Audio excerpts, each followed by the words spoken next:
Meus queridos irmãos, minhas queridas irmãs, a liturgia da igreja, tanto ontem como hoje, está nos brindando com exemplos grandiosos de famílias que se santificaram, de casais que se santificaram em situações bastante distintas, muito diferentes uma da outra. Ontem nós celebrávamos São Luís e Santa Zélia Martã. Hoje, Santo Henrique, que também vem celebrado junto com a sua esposa, Santa Cunegundes. E eu quero ressaltar esse aspecto da diferença que existe entre os santos e aquilo que neles é semelhante e praticamente igual.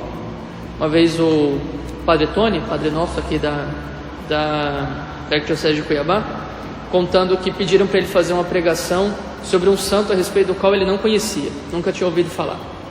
E ele pensou, e agora, o que eu vou falar? Bom, eu vou falar o que dá para falar de todos os santos. Era apaixonado por Jesus, tinha uma profunda vida de oração, se entregou às obras de caridade e por aí vai. Tira e queda, dá certo para todo mundo, porque esse é o específico da santidade, um grande amor a Jesus, que nos transforma, faz crescer em nós a graça que nós recebemos no batismo e faz com que nós, por amor a Ele, amemos ao próximo e vivamos com profundidade as virtudes da fé, da esperança e da caridade e depois o desenvolvimento dos dons do Espírito Santo. Ótimo! Mas isso que é o específico e aquilo que nós podemos encontrar na vida de todos os santos não impede que as diferenciações que vão aparecendo na vida dos santos façam brilhar também a sua própria glória aqui na terra e a glória de Deus, com toda certeza.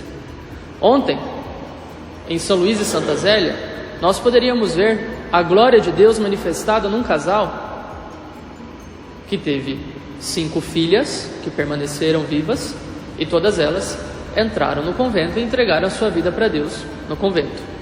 Hoje, nós tratamos de um imperador que se casou e que não teve filhos. Foi estéril. Mas será que foi estéril mesmo? Hoje em dia, muitos casais, e a gente acaba acompanhando essas pessoas, né?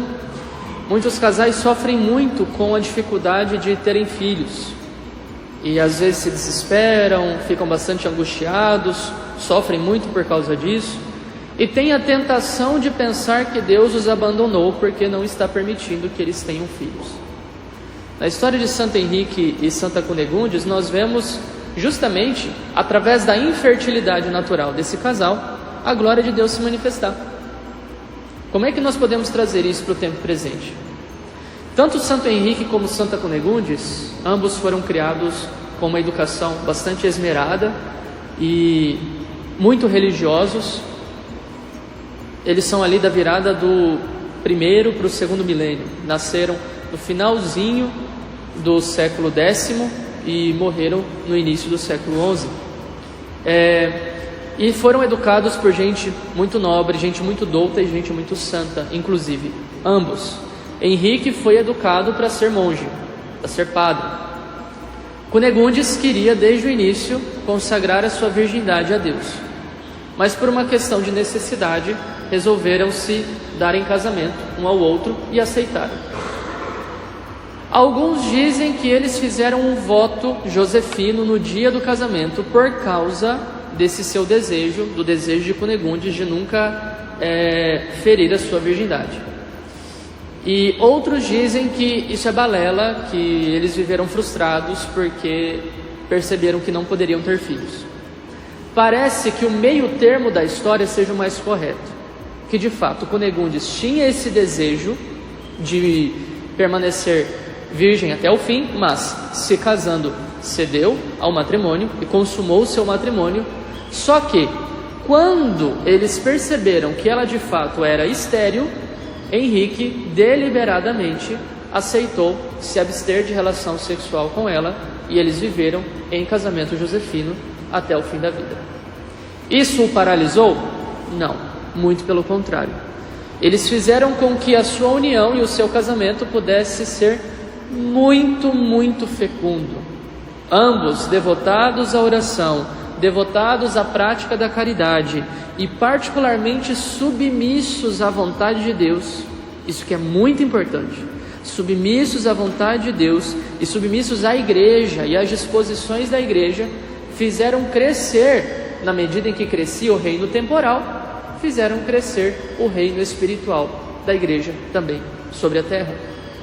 Vejam quanta fecundidade em um casal que biologicamente não poderia ter filhos e que não teve, não deixaram herdeiros. Não foi um de seus filhos que sucedeu Henrique no império, no governo do império. Não. Quando Henrique percebeu que não poderia ter filhos, com Cunegundes, ele aceitou que quem iria reger o seu império seria nosso Senhor Jesus Cristo, e assim o foi. Logo, 100 anos depois, foi declarado santo, depois da sua morte, né?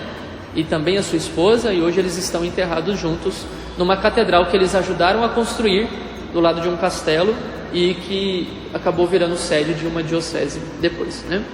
Então o que é que a gente pode tirar de lição para os nossos tempos, né? A fertilização in vitro, a fecundação artificial, é um insulto ao Deus Criador. É como que querer manipular o poder criador de Deus em benefício próprio. Nós deveríamos aprender a ser mais submissos aos desígnios de Deus. E embora, talvez, quem aqui participe das missas nunca nem tenha pensado em fazer um processo como o da fertilização in vitro, que, além disso, é abortivo, né? Mas eu estou falando realmente do específico aqui da fertilização in vitro, que é esse desejo de manipular de alguma forma o poder criador de Deus. Embora os que aqui participem da missa talvez não tenham passado por isso, em tudo nós devemos aprender a sermos muito submissos a Deus e não restringirmos a graça de Deus a um projeto de vida que talvez não seja o projeto de vida de Deus para nós, embora seja um projeto muito bom, do tipo casar-se e ter muitos filhos, ter uma família muito fecunda. Ótimo, graças a Deus que você tem esse desejo. Mas e se o seu casamento for biologicamente infértil? Vai deprimir? Vai se matar? O projeto de Deus não pode continuar acontecendo na sua vida? É claro que pode. Não só pode, como deve.